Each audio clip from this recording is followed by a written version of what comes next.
Hello Blues, jumpa kembali di Chelsea TV Indonesia.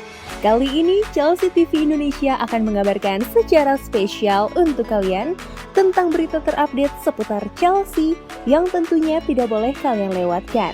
So, pastikan tonton sampai selesai ya Blues.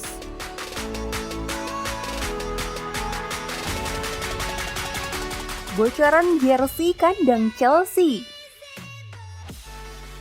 Beragam reaksi mewarnai terungkapnya tampilan jersey Chelsea musim 2020-2021 yang bocor secara online melalui Footy Headlines. Banyak yang kecewa dengan desainnya, namun tak sedikit yang menyukai jersey tersebut. Selain jersey, Footy Headlines juga mengungkapkan celana dan kaos kaki produksi Nike yang akan The Blues pakai di musim depan. Bedanya, tak ada lagi logo Yokohama Tears. Sebagai gantinya, Chelsea sepakat dengan T-Mobile. Perusahaan raksasa yang bergerak di industri telekomunikasi itu bakal menjadi sponsor utama klub hingga 3 musim ke depan. Sebagai ciri khas, Chelsea tetap mempertahankan biru sebagai warna kebesaran klub. Namun kali ini, jersey tersebut dihiasi motif garis-garis hitam dengan pola chevron dan strip di kanan kiri. Sedangkan untuk celana, menampilkan warna yang senada dengan jersey dengan logo Nike warna putih di sisi kiri. Dan kaos kaki warna putih dengan logo Chelsea berwarna biru. Sayangnya, banyak yang tidak suka dengan tampilan jersey anyar ini. Mereka menganggap modelnya terlalu sederhana dan miskin inovasi. Bahkan, jersey warna hijau untuk Kepa di musim depan pun juga tak luput dari kritikan para fans. Namun, sebagian penggemar lain ternyata menyukai desain baru tersebut. Mereka menganggap jersey baru ini sangat berbeda dengan jersey sebelumnya. Karena jersey ini memiliki 2 warna biru dengan nada yang kontras dan memiliki kerah yang bundar.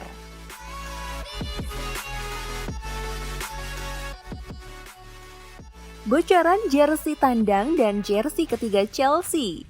Selain jersey kandang, Footy Headlines juga membocorkan jersey tandang dan jersey ketiga The Blues. Jersey tandang Chelsea musim depan akan membawa skema warna yang menarik. Jersey ini akan menggunakan warna kobalt, yaitu semacam biru cerah dan sedikit pucat, dengan logo Chelsea dan sponsor berwarna biru gelap dan hampir terlihat hitam. Sedangkan untuk jersey ketiga tampaknya akan kurang disukai lagi. Jersey ini akan menggunakan strip biru yang sebagian besar berwarna merah, tetapi dengan garis-garis biru di depannya. Jersey ini mengingatkan para penggemar kepada strip Crystal Palace, yang tentu bukan sesuatu yang mereka inginkan. Tentu jersey ini belum dikonfirmasi resmi, bahkan di internet bertebaran beberapa konsep jersey yang beredar.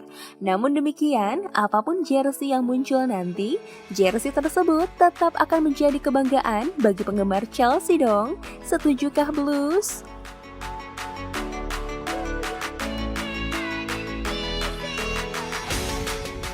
Analisa untuk Kante ketika Chelsea berhadapan dengan Leicester. Ada masalah dengan N'Golo Kante. Dia terlalu pandai memenangkan bola. Apabila pemain lain mungkin men-tackle, memblokir, atau membelokkan bola. Tapi Kante benar-benar bisa merebut bola untuk dirinya. Peran Kante tampaknya tetap membawa paradoks yang berkelanjutan. Chelsea memang sejatinya berhasil membalik keadaan di babak kedua ketika menghadapi Leicester. Anehnya, sulit untuk menghargai peran Kante. Frank Lampard sebenarnya telah mengembalikan ke posisi aslinya sebagai gelandang bertahan, tetapi ia belum benar-benar bermain seperti dulu. N'Golo Kante memang sampai sekarang masih dianggap sebagai gelandang tengah terbaik dunia. Tetapi pertanyaannya adalah, bagaimana jika dia bermain dengan tim yang mempunyai filosofi bermain dengan dominasi aliran bola yang bebas dan cepat?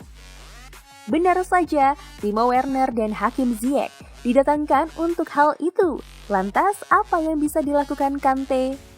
Saat era Mauricio Sarri, jelas ia memang tidak diplot sebagai poros lini tengah. Tetapi saat melawan Leicester, di babak pertama, Kante berulang kali dipaksa untuk membackup Billy Gilmour. Perlu dicatat bahwa Chelsea selalu membangun permainan di sekelilingnya. Jadi, seperti biasa, Kante harus pergi dan mengambil bola sendiri. Di babak kedua, ketika kerja sama Gilmour dengan Mateo Kovacic mulai membaik, Kante dan Chelsea mulai bersiap. Ada putaran kecil yang indah di tengah, memungkinkan dia untuk memberikan bola kepada Willian. Dan beberapa umpan silang yang bagus untuk diteruskan kepada Emerson di sisi kiri. Sekali lagi, intinya bukanlah bahwa Kante buruk dalam menangani bola, tetapi ia memang jarang melakukan sebuah kejutan atau mencoba sesuatu yang ambisius. Dengan permainan terbuka, kita mendapat gambaran singkat tentang bagaimana semua itu bisa berjalan. Jelas ini adalah paradoks. Kante harus tahu area-area yang dia ingin menangkan dan yang tidak, baik saat bertahan dan ketika mengatur ulang permainan di area defensif, atau ketika mencoba untuk membombardir dan membangun serangan. Tidak diragukan lagi, Kante adalah gelandang tengah terbaik dunia yang berhasil menunaikan tugasnya dengan baik ketika melawan tim dengan gaya serang balik paling mematikan. Mungkin di masa depan Kante tidak hanya memiliki satu peran, tetapi beberapa. Ketika melawan tim yang tampil menekan, Kante mungkin lebih cocok jika posisinya sedikit maju dan ikut membangun serangan. Namun dalam permainan yang lebih lambat dan lebih teknis, mungkin Kante lebih dibutuhkan di depan pertahanan untuk menutup segala celah. Analisa ini disampaikan oleh Jonathan Liu, seorang jurnalis dari The Guardian.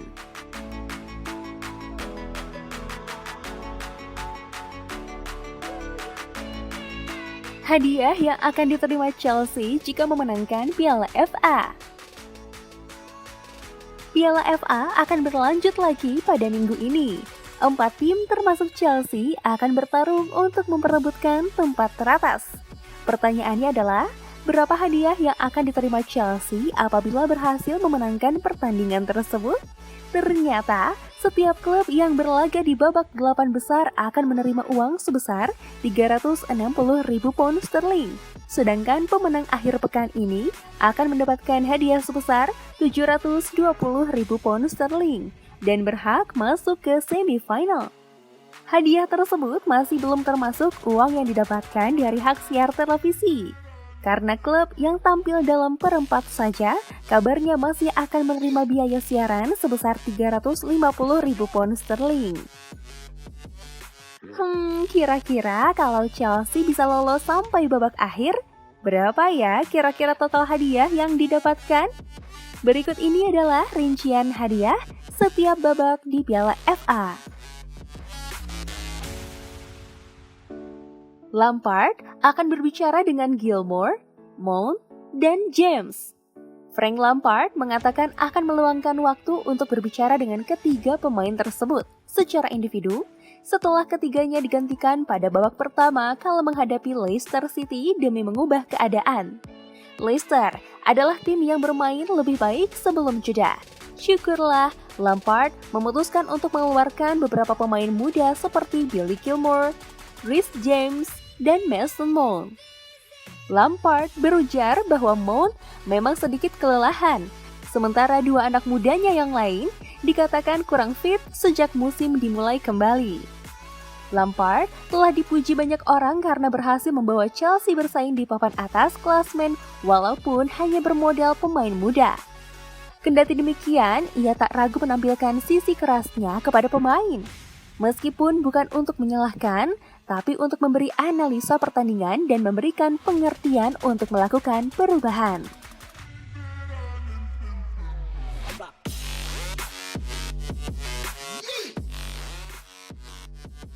Lampard punya rencana besar apabila bisa datangkan Declan Rice. Frank Lampard kabarnya meminta kepada manajemen Chelsea untuk mendatangkan Declan Rice ke Stamford Bridge. Pasalnya, Lampard sendiri memiliki rencana khusus jika Rice benar-benar bergabung ke Stamford Bridge. Pemain sepak bola berusia 21 tahun itu akan diubah posisinya oleh Lampard. Dilansir dari The Sun, jika Declan Rice ke Chelsea, Frank Lampard tidak akan memainkannya di posisi gelandang jangkar, melainkan sebagai bek tengah. Declan Rice dinilai mampu menjadi solusi dari masalah lini belakang yang dialami Chelsea saat ini. Catatan kebobolan The Blues memang buruk karena sudah kebobolan 41 gol.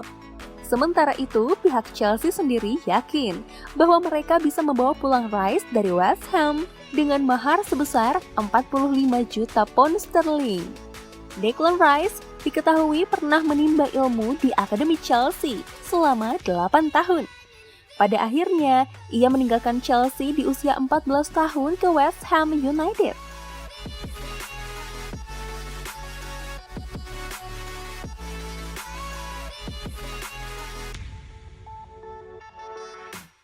Lampard mendapatkan peringatan dari pelatih Ajax, Erik ten Hag, terkait Hakim Ziyech. Hakim Ziyech katanya bisa menjadi mimpi buruk setiap pelatih karena dia merupakan pemain yang keras kepala. Namun menurut ten Hag, itulah yang menjadikannya menjadi pemain hebat seperti sekarang.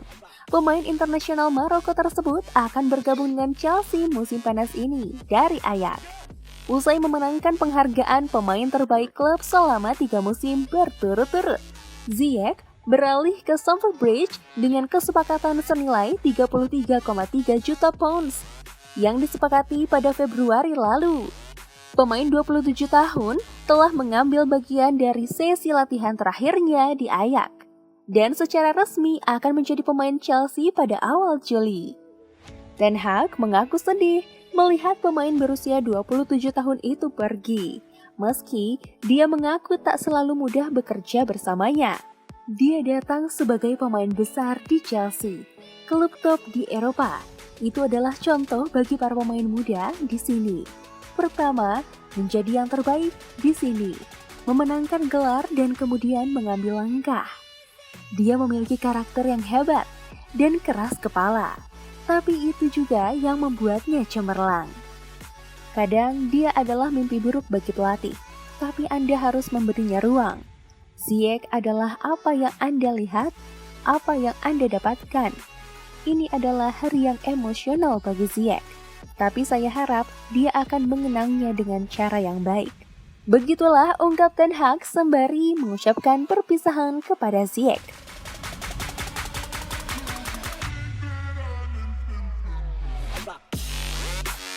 Chelsea tertarik dengan pemain Ajax lain.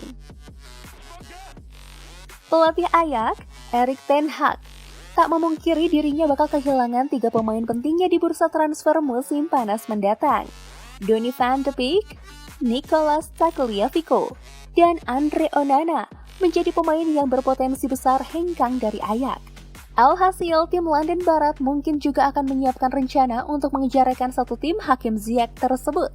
Seperti yang kita ketahui, manajer Chelsea, Frank Lampard, ingin merombak timnya musim panas ini dengan sejumlah pemain baru menjelang musim 2020-2021 bergulir. Namun kabarnya tidak hanya Chelsea yang tertantang untuk mendapatkan trio Ajax tersebut. Manchester United kabarnya juga tertarik kepada para pasukan Erik ten Hag yang akan hengkang tersebut.